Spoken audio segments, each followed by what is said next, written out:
வணக்கம். சுப்பிரமணியம் யோகாமணி சேனலுக்கு உங்களை அன்புடன் வரவேற்கிறேன்.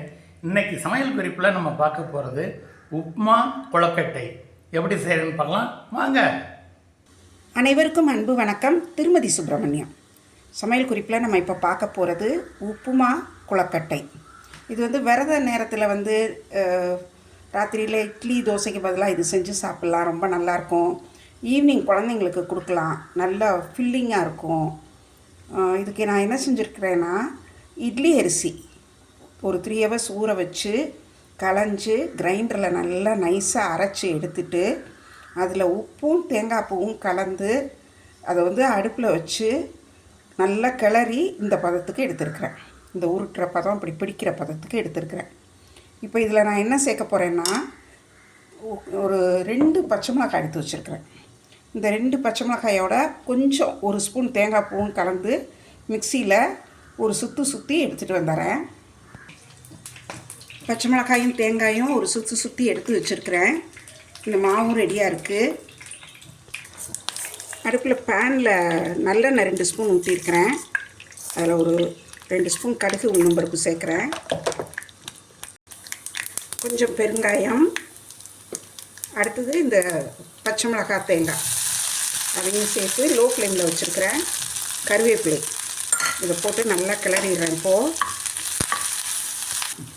இது ஏற்கனவே நம்ம கிளறி வச்சுருக்கிற அந்த கொழக்கட்டை மாவில் இந்த தாளிதத்தை சேர்த்துடலாம்.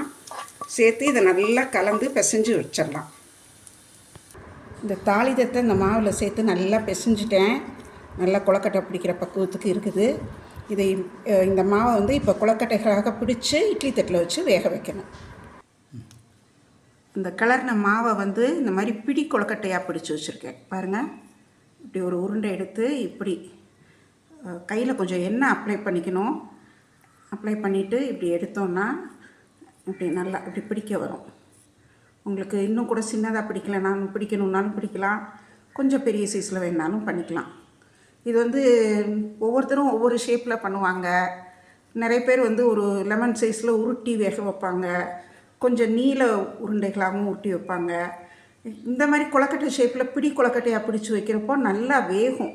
அதுக்காகத்தான் இந்த ஷேப் நம்ம பிடிக்கிறோம். இதில் நிறைய வேரியேஷன்ஸ் இருக்குது. பச்சரிசியும் புழுங்கரிசியும் ஒன்றா ஊற வச்சு அரைச்சி செய்யலாம். அல்லது பச்சரிசி மாவை அப்படியே கிளறி இது மாதிரி செய்யலாம். என்னென்னா, இந்த மாதிரி இட்லி அரிசியில் செய்கிறப்போ நெஞ்ச கரிக்காது, நல்ல ஜீரணம் ஆகும். அதனால தான் நான் எப்போவுமே இதைத்தான் ப்ரிஃபர் பண்ணுறேன். இப்போ இதை என்ன பண்ணணுன்னா, இட்லி தட்டில் வச்சு வேக வச்சு எடுத்துகிட்டு வந்துடலாம்.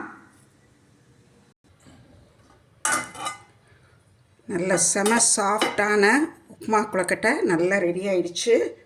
நம்ம இப்போ இதை எடுத்து பரிமாறிடலாம். ஆவியில் வெந்திருக்கிறதுனால நல்லா ஜீரணமாகும். நல்லா சாஃப்டாக இருக்கும். சுட சுட சாப்பிட்டாலும் ரொம்ப நல்லாயிருக்கும். கொஞ்சம் ஆறுனா கூட அப்படி ரொம்ப சாஃப்ட்னஸ் குறையாது. சுட சுட சுவையான உப்புமா கொழக்கட்டை ரெடி ஆகிடுச்சு.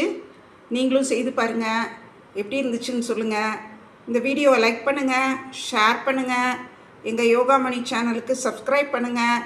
நன்றி, வணக்கம்.